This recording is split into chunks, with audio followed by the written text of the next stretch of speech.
JD Lakshminarayana అంటే అందరికీ తెలుస్తుంది. ఆయన ఇంటి పేరు వివి. కానీ సిబిఐలో జేడి స్థాయిలో పనిచేశారు. దాంతో అదే ఇంటి పేరుగా మారిపోయింది. రాజకీయాల మీద ఆసక్తితో ఆయన 2018లో స్వచ్ఛందంగా పదవి విరమణ చేసి బయటకు వచ్చారు. 2019లో ఆయన విశాఖ నుంచి లోక్సభకు ఎంపీగా జనసేన తరపున పోటీ చేశారు. దాదాపుగా 2,75,000 దాకా ఓట్లు సాధించారు. అయితే జేడీ ఓటమి చెందిన తర్వాత జనసేనను వదిలేశారు. ఇక 2024 ఎన్నికల్లో ఆయన జై భారత్ పార్టీని స్థాపించి విశాఖ ఉత్తర నియోజకవర్గం నుంచి అసెంబ్లీకి పోటీ చేశారు. ఇక్కడ కూడా ఓటమి చెందారు. ఆ తర్వాత ఆయన జై భారత్ పార్టీ గురించి పెద్దగా మాట్లాడింది లేదు. ఇక రాజకీయ విశ్లేషకుడిగా కొన్నాళ్ల పాటు కనిపించిన ఆయన సడన్ గా కీలక నిర్ణయం తీసుకున్నారు. ఇదిలా ఉంటే జేడీ తాజాగా కొత్త జాబ్ లోకి చేరారు.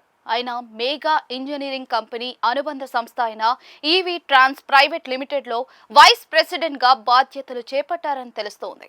ఇక ఈ విషయాన్ని ఆ సంస్థ ప్రకటించడం విశేషం. జేడీ విషయానికి వస్తే ట్రాన్స్పోర్ట్ ఫీల్డ్ లో ఆయన గతంలో కూడా పనిచేశారు. మెకానికల్ ఇంజనీరింగ్ లో బీటెక్ డిగ్రీ పొందిన జేడీ ఆ తర్వాత ఎంటెక్ చదివారు. ఇక ఆయన ఐపీఎస్ అధికారిగా ఉద్యోగంలోకి చేరడానికి ముందు అశోక లేలాండ్ లో పనిచేశారని అంటూ ఉన్నారు. ఇప్పుడు కూడా ఆయన అదే ఫీల్డ్ లోకి వచ్చారు.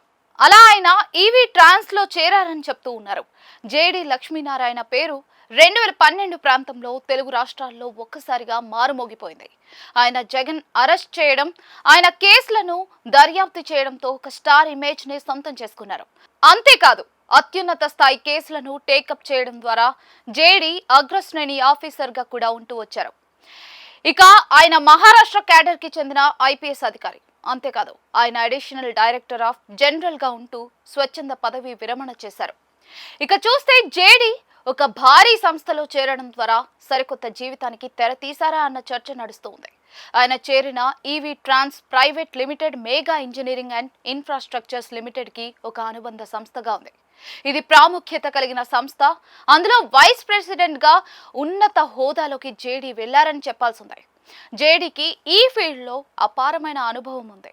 మరీ ముఖ్యంగా కమర్షియల్ వెహికల్ సిస్టమ్ మీద ఆయనకు ఎంతో అవగాహన ఉంది అని అంటారు. అలాగే మ్యానుఫ్యాక్చరింగ్ ఎన్విరాన్మెంట్స్ మీద ఆయనకు విశేషమైన అనుభవం ఉందని అంటూ ఉన్నారు. ఇక చూస్తే కనుక ఈవీ ట్రాన్స్ సంస్థ ఎలక్ట్రిక్ బస్సుల తయారీని పెద్ద ఎత్తున చేస్తూ ఉంది.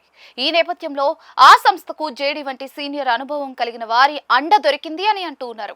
అందుకే ఆయనకు ఉన్నత స్థానం ఇచ్చి తమ సంస్థలోకి ఆహ్వానించింది అని అంటూ ఉన్నారు. దేశంలో పేరున్న ఈ సంస్థ తెలంగాణ ఆర్టీసీలో నడుస్తున్న ఎలక్ట్రిక్ బస్సులను సైతం రూపొందించింది అని అంటూ ఉన్నారు. అంతేకాదు ముంబై, పూణే, గోవా తదితర ప్రాంతాల్లో ఈ సంస్థ తయారు చేసిన ఎలక్ట్రిక్ బస్సులే ఉన్నాయని చెప్తూ ఉన్నారు.